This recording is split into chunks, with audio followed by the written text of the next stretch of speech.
एक दिन की बात है। एक लड़की अपने ही घर में एक व्यक्ति से संबंध बना रही होती है।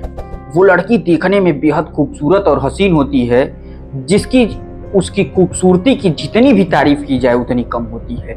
लेकिन उसकी बढ़ती उम्र के कारण उसके घर वाले उसकी शादी किसी और से नहीं करते हैं, जिस वजह से उसे ये कदम उठाना पड़ता है और अपने ही घर में किसी व्यक्ति के साथ वो संबंध बनाना शुरू करती है।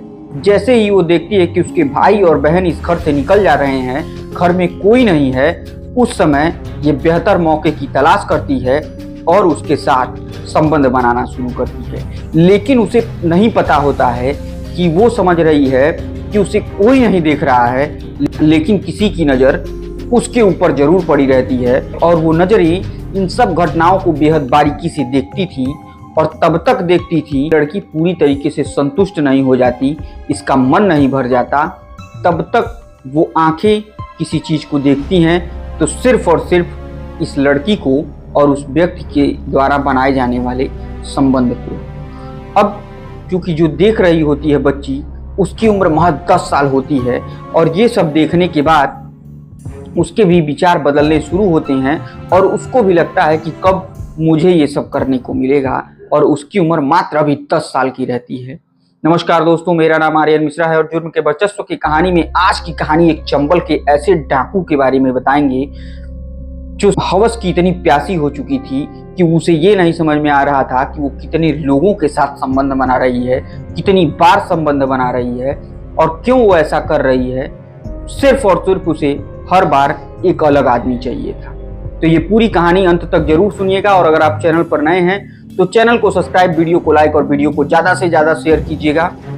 तो देर न करते हुए दोस्तों ये कहानी शुरू करते हैं। ये कहानी शुरू होती है दोस्तों, मध्य प्रदेश में एक जिला पड़ता है चित्रकूट, और चित्रकूट के ही पास एक गांव के आखिरी पहाड़ी के किनारे एक घर बना होता है। इस घर के मुखिया का नाम होरी लाल होता है। होरी लाल के घर पर इनकी पत्नी, इनकी बहन और इनकी बेटी और दो बेटे हुआ करते थे। ये सारे लोग उस घर में रहते थे। बहन देखने में इतनी खूबसूरत थी, इतनी हसीन थी कि जिसे देखने के बाद कोई भी 1 मिनट के लिए मोहित जरूर हो जाता था। अब चूंकि होरी लाल का घर पहाड़ी के पिछले तरफ पड़ता था तो गांव वालों से बहुत ज़्यादा संपर्क होरी लाल का नहीं रहता था। अगर किसी से संपर्क रहता था तो वो थे चंबल के डाकू, और चंबल के डाकुओं का आना जाना होरी लाल के घर पर लगातार चलता रहता है। और एक बार नहीं, कई कई दिनों के लिए चंबल के डाकू होरी लाल के घर पर रुकते, वहीं बैठते, उसी के घर खाना खाते और कभी कभी तो 2-2 दिन तक रुके रह जाते। लेकिन होरी लाल इन चीज़ों को अपने घर के लिए एक बेहद अच्छा मानता था। उसे ऐसा लगता था कि ये लोग मेरे घर पर रुकते हैं तो हमारा वर्चस्व काफ़ी ऊंचा है, गांव के लोग हमसे डरेंगे। और होरी लाल इस सब के पीछे अच्छा खासा पैसा खर्चा करता था, कुछ पैसे डाकू भी देते थे और सब कुछ ठीक ठाक चल रहा था कि तभी होरी लाल के घर एक डाकू आता है जिसका नाम होता है चुन्नी लाल। और चुन्नी लाल जब होरी लाल के घर पर आता है, उसकी पहली नज़र होरी लाल के बहन पर पड़ जाती है। अब चूंकि होरी लाल की बहन देखने में ही इतनी खूबसूरत थी कि जिसकी मैं बार बार कह रहा हूँ कि उसकी जितनी तारीफ की जाए उतना कम है। अब जैसे ही नज़र पड़ती है तो उधर उसकी भी उम्र तकरीबन 25 से 26 साल हो चुकी होती है, लेकिन होरी लाल अपनी बहन की शादी नहीं करा रहे होते हैं। और इस चंबल के डाकू को भी किसी न किसी की ज़रूरत तो थी ही। अब वो उस पर डोरे डालना शुरू करता है। देखते ही देखते दोनों में प्यार हो जाता है और दोनों एक दूसरे को दिल दे बैठते हैं। अब उसके बाद जो होता है वो कहानी बेहद रोचक है। जैसे ही ये दोनों एक दूसरे को दिल दे बैठते हैं, ये इन दोनों के बीच में बातचीत का दौर शुरू हो जाता है। तो जब होरी लाल और होरी लाल की पत्नी को ये चुन्नी लाल पैसे देता और कहता कि जाओ मार्केट कराओ, आखिर इतने लोग हैं तो घर का खर्चा कैसे चलेगा। अब इस मौके पर जैसे ही ये लोग घर से बाहर जाते, इसी मौके की तलाश में रहता था हमेशा चुन्नी लाल। और चुन्नी लाल इस लड़की को उस कमरे में बुलाता और बुलाने के बाद अपनी हवस जिस तरीके से हो सकती थी, जितना हो सकती थी, उस लड़की से संबंध बनाता। और उस लड़की को भी इतनी ज़रूरत हो चुकी होती है अपने हवस को मिटाने की कि वो भी पीछे नहीं हटती और जैसे जैसे मन करता वैसे वैसे संबंध बनता। लेकिन इन सब चीज़ों पर एक किसी की नज़र पड़ चुकी होती है, जो न चुन्नीलाल को पता होता है और ना ही होरीलाल की बहन यानी उस लड़की को पता रहता है। इस पूरे घटनाक्रम को वो महज 10 साल की लड़की देखती रहती है और हमेशा अपने दिलों में सिर्फ यही चीज़ सोचती कि कब मुझे ऐसा मौका मिलेगा, कब मैं इस तरीके का संबंध किसी से बनाऊंगी। अभी 10 साल की ही उम्र में, क्योंकि कहा जाता है कि बच्चे माटी की मूरत होते हैं, उनको जिस सांचे में ढालिए वैसे ही ढल जाते हैं। अब यही सब वो देख देख कर धीरे धीरे बड़ी होती रहती है कि होरीलाल को चुन्नीलाल और अपनी बहन के बारे में कुछ कोई ना कोई उड़ती हुई खबर मिलती है, जिससे वो तुरंत अपनी बहन की शादी खोजता है और उसकी शादी करके उसके ससुराल भेज देता है। लेकिन इधर होरीलाल को नहीं पता था कि वो अपनी बहन को तो भेज रहा है, लेकिन अब उसकी बिटिया इसमें कदम रखने वाली है। और अब तो शुरू होती है असली कहानी, यहीं से शुरू होती है।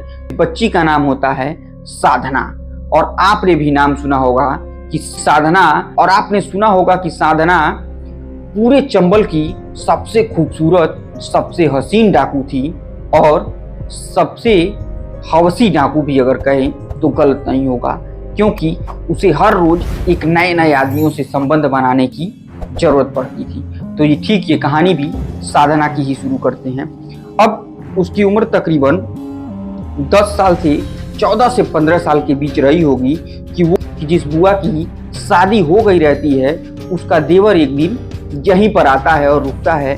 अब ये लड़की उसकी तरफ देखती है, वो भी इसकी तरफ देखता है, और दोनों एक दूसरे के साथ बातचीत का दौर शुरू करते हैं। और देखते ही देखते इस लड़की को तो उस संबंध बनाने की भूख तो थी ही, और वो मौका पाते ही इससे बातचीत करना शुरू करती है। एक दिन होरीलाल और उनकी पत्नी मार्केट गए होते हैं उन्हीं डाकुओं को कुछ खाने पीने का लाने के लिए। उसी दौरान मौका देखकर ये लड़की उस लड़के के साथ फरार हो जाती है। अब जब ये लड़की उस लड़के के साथ फरार हो जाती है, तो जैसे होरीलाल और होरीलाल की पत्नी आती हैं, पूरे पहाड़ों की तरफ खोजबीन शुरू की जाती है, लेकिन उसका कहीं कोई पता नहीं चलता है। क्योंकि उसकी बहन का देवर भी आया था, इसलिए पूरा शक उसी पर जाता है कि ये उसी के साथ कहीं न कहीं चली गई है। बहुत खोजबीन की जाती है, लेकिन कहीं कोई पता नहीं चल पाता है कि आखिर कहाँ गए। और इधर ये लड़की जिसका नाम साधना था और वो लड़के के साथ एक कमरे में जाते हैं। ये लोग खूब संबंध बनाते हैं। तकरीबन 6-7 महीने जब इस लड़की का इस लड़के से मन भर जाता है, तो कहती है कि अब मैं तुम्हारे साथ नहीं रहूंगी, और इन दोनों में बहुत झगड़े होने लगते हैं। और एक दिन उस लड़के को छोड़कर ये लड़की फिर वापस अपने घर चली आती है।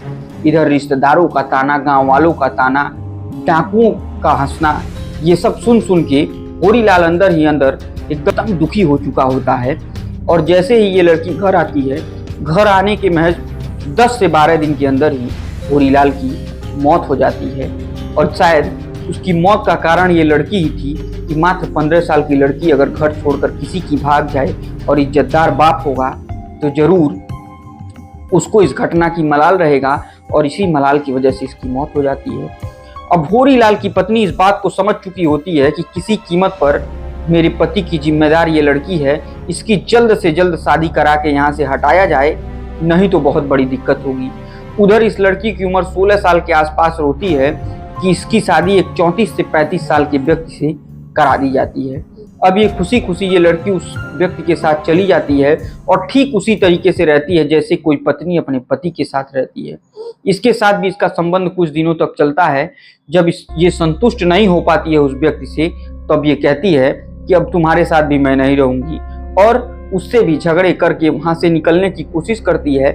अपनी माँ से बात करती है कि मैं इसके साथ नहीं रहना चाहती हूँ। तो वो कहती है कि तुम मेरे घर तो कतई मत आना, क्योंकि सिर्फ और सिर्फ तुम्हारी वजह से मेरे पति की मौत हुई है, और तुमको जहाँ जाना है वहाँ जाओ, मुझे कोई मतलब नहीं है तुमसे, और ना तुम्हारा इस घर से कोई लेना देना है। अब इतना सुनना ही था कि उस लड़की को अब याद आती है तो उस बुआ की, जिसे वो बचपन में संबंध बनाते हुए देखती है। अब वो वहाँ से अपनी उस बुआ के घर चली जाती है और बुआ के घर रहने लगती है। लेकिन यहाँ जब वो जाती है और देखती है कि यहाँ अभी भी डाकुओं का आना जाना शुरू है, तो मन ही मन वो बेहद खुश होती है। कहती है कि चलो जैसे बुआ डाकुओं के साथ संबंध बनाती थी वैसे अब मैं भी बनाऊंगी। और एक दिन वो बाहर खड़ी रहती है कि तभी एक कंकन धोबी नाम का एक डाकू होता है जिसकी नज़र इस लड़की पर पड़ती है और ये देखता है कि महज 16 से 17 साल की खूबसूरत और हसीन लड़की को देखकर वो बिल्कुल पागल सा हो जाता है और एक दिन उसे घुमाने के बहाने जंगल की तरफ ले जाता है और ज़बरदस्ती उसके साथ संबंध बना लेता है। अब ये संबंध बनाने से डाकू को ये लगता था कि ये इसकी शिकायत करेगी, लेकिन उसे नहीं पता था कि उससे भी ज़्यादा ज़रूरत इस लड़की को है। अब ये लड़की उसी से प्यार कर बैठती है और धीरे धीरे वो डाकू और ये लड़की शादी कर लेती हैं। लेकिन उसे इस बात की जानकारी लग चुकी थी कि अगर हम इसे अकेले छोड़ेंगे तो ये किसी न किसी और के साथ संबंध बनाने लगेगी। इसलिए इसके लिए पूरा बाकायदे घेरा तय किया जाता था और उस घेरे के अंदर इस लड़की को रखा जाता था। यूं कह लीजिए कि उस डाकू की पत्नी को रखा जाता था। अब ऐसे ही दिनचर्या चलती रहती है, आए दिन सब कुछ ठीक ठाक चलता है। लेकिन एक दिन कंकन धोबी के ऊपर पुलिस की नज़रें पड़ जाती हैं और उसे दौड़ाकर ज़बरदस्ती पुलिस पकड़ लेती है, क्योंकि उसके ऊपर बहुत सारा इनाम भी था और बहुत सारे लूटपाट के मुकदमे भी दर्ज थे। अब वो जेल चला जाता है। इसी बीच उसी गैंग में एक डाकू होता है जिसका नाम दीपक डाकू होता है। और दीपक डाकू देखने में लंबा चौड़ा हट्टा कट्टा आदमी रहता है और इधर कंकन धोबी जेल में रहता है। तो ये सोचती है कि अब मैं किसके साथ संबंध बनाऊं, और ये मौका देख उसे अपना दिल दे बैठती है और उसके साथ फिर संबंध में आ जाती है। लेकिन डाकुओं का जीवन तो आप जानते ही हैं, कितना दिन वो बचे रहेंगे। और इधर साधना चौधरी भी चंबल की एक हसीन डाकू बन चुकी होती है, लेकिन वो अपने हवस के कारण बेहद परेशान रहती है और वो दीपक डाकू से भी संबंध बनाना शुरू करती है और काफ़ी दिनों तक संबंध में रहती है। लेकिन एक मुठभेड़ के दौरान दीपक डाकू को भी पुलिस पकड़ लेती है। अब सिर्फ और सिर्फ अगर कोई बचता है तो साधना चौधरी बचती है। अब इसको भी पुलिस बेहद तसल्ली से तलाश करती है और इसके ऊपर भी लूटपाट के तमाम मुकदमों के सहित 25,000 रुपये की इनामी बदमाश हो चुकी होती है। और इसे भी जब पुलिस पकड़ती है और इसका नकाब खोला जाता है तो पुलिस भी देखकर हैरान हो जाती है कि इतनी खूबसूरत और हसीन लड़की डाकू कैसे बन गई, और इसे जेल में डाल दिया जाता है। फिर जब ये जेल से छूटती है, झांसी में किसी के साथ शादी करके रह रही है। इसके बारे में और कोई जानकारी नहीं मिल पाई। जब इसके घर पर संपर्क किया जा रहा था तो वो लोग कहे कि वो लड़की उसी दिन मेरे लिए मर गई थी जिस दिन वो अपनी बुआ के तेवर के साथ भाग गई थी। तो दोस्तों, बेहद हसीन और खूबसूरत चंबल की डाकू साधना चौधरी के बारे में आज आपने सुना। उम्मीद करते हैं कि हमारी ये कहानी आपको बहुत पसंद आई होगी। अगर पसंद आई तो कृपया चैनल को सब्सक्राइब, वीडियो को लाइक और वीडियो को ज़्यादा से ज़्यादा शेयर करिए। और चंबल की एक से एक हसीन और खूबसूरत डाकुओं की हम आपके लिए कहानी जरूर लेकर आएंगे। तब तक के लिए मुझे दीजिए इजाज़त। जय हिंद, जय भारत।